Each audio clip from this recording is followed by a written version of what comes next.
เป็นเมเฮมเนโรเฮโลวิงเป็นสามีนางพันปานองสิเกวังกังฮอนโดจิมา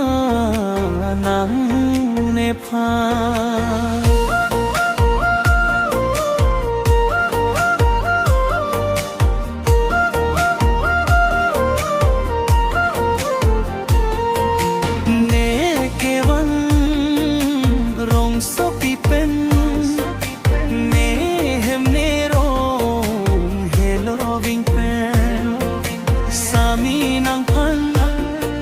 Panong sikewa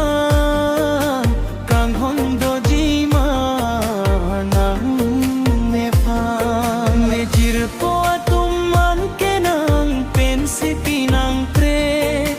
aho kalam jathan jit po aphan ne kang hon nang longan kiwang ne kewang rong sopi pen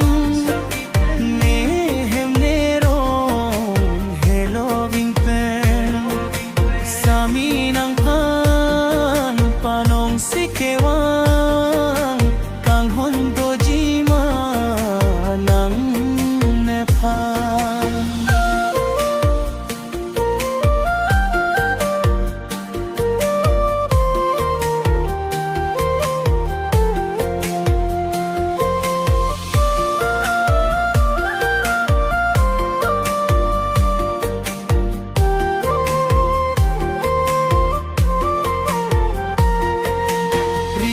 Don rapatung ka kang hondo jila tumapan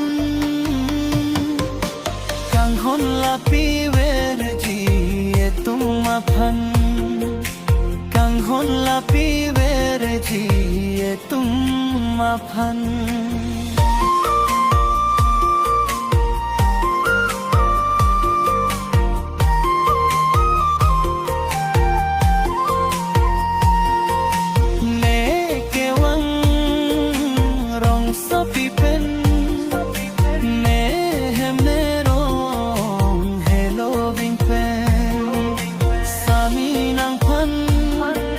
Panong sikewa